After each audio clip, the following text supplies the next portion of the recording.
I have a friend who promoted his rock star sales associate to a manager. She had the best stats. Just picture the best salesperson you've ever met, and that's her. She knew all the inventory, sold everything, had the best items per transaction, best basket size, you name it, she had it. She's just an exceptional salesperson. So he promoted her. And 2 months into the promotion, he quickly realized that she didn't have the soft skills to manage the team, and the team would push her boundaries on purpose. And she just didn't know how to handle this. And it didn't help that some of the team members were hired in her cohort and they didn't want to report to her. And they felt that they should have been a manager too. So he hired another manager for her to learn from, transitioned her to another role, and a demotion never works in practice, ever. And she quickly went from feeling like a world beater to feeling out of place and inadequate. And she subsequently left the business.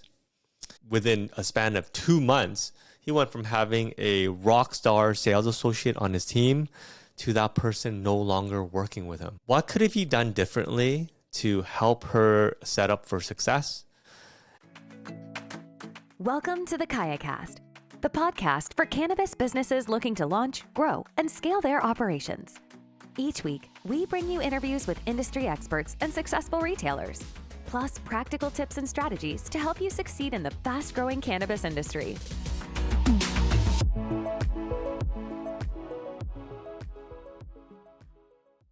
Promotions are such an important part in a scaling business, and you get it right, fantastic.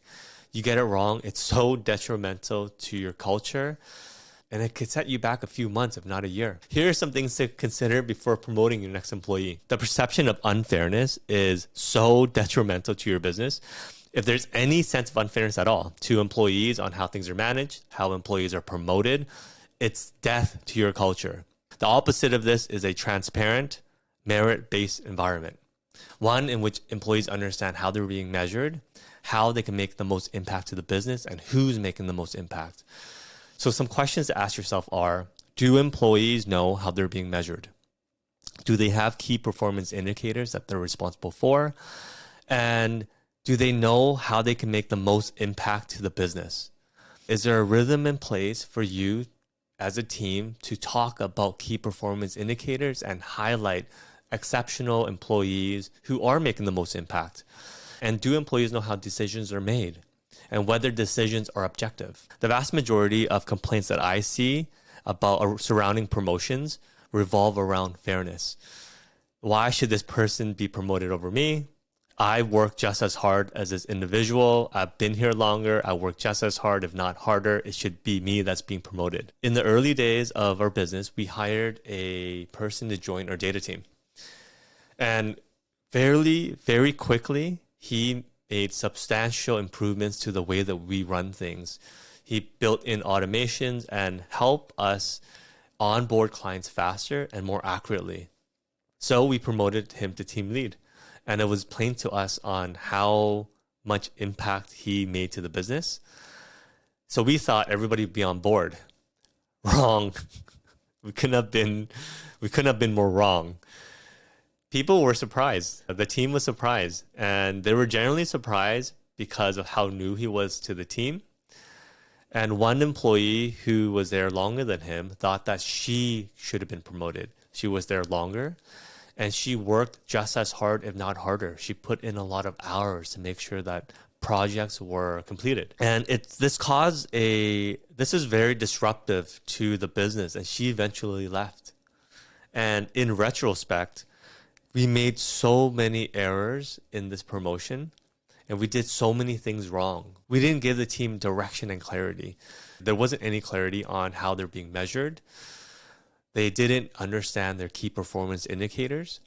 They didn't understand what they could do to make the most impact to the business.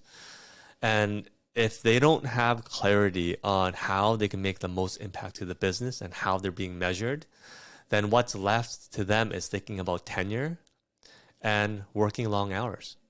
And we didn't have a consistent weekly rhythm to highlight KPIs amongst the team, and who was making the most impact to the business.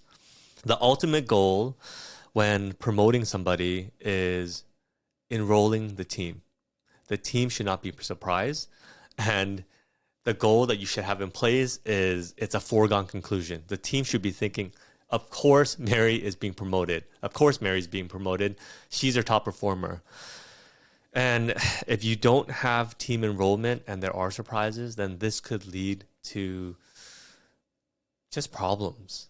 And one way of ensuring team enrollment is creating a merit-based environment, having direction and clarity amongst the team. The team understands how they're being measured, their key performance indicators, and how they can make the most impact to the business, and having a rhythm in place where you can highlight key performance indicators to individuals and who's making the most impact to the business. You can do everything right and still have an employee not be happy that somebody else got promoted. It's inevitable. It's just business. So what can you do? In my opinion, it's great that you have ambitious people working for you. It could be quite the opposite. It could be that nobody on your team cares about what they want in life and the direction that they're headed, and that you have a bunch of zombies on the sales floor. You just have to make sure that this is not going to be a distraction and that everybody has a growth plan. Everybody knows and understands that they have a growth plan in place to develop the skills that they need for their careers. Ambitious people always want to grow and they want to feel challenged.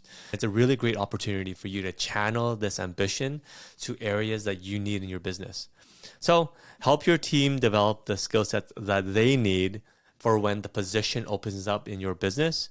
And if the position doesn't open soon enough, at least they've developed the skill sets that they need to take their careers somewhere else. A great tool that we use are reoccurring one-on-ones. It's a reoccurring meeting that you have with your employees on a one-on-one basis, either weekly, bi-weekly, etc. And it's a really good platform for you to gauge where people are at, coach them on their key performance indicators and how they're doing, as well as develop a roadmap, a game plan for them to add on skill sets that they need for their careers and feel that they're moving and that they're not stagnant. If you're listening to this and you're planning on promoting your employees to different positions in your business, congratulations. Your business is growing, and promoting employees is such a crucial part in scaling a business. So congratulations, and until next time, take care. Thanks for listening to the KayaCast podcast. We hope you enjoyed the show. Don't forget to subscribe to our podcast in your favorite podcast app, or visit our website to learn more about our guests and to access the full archive of episodes from the show. Join us next time as we continue to explore the world of cannabis and help you grow, launch, and scale your business.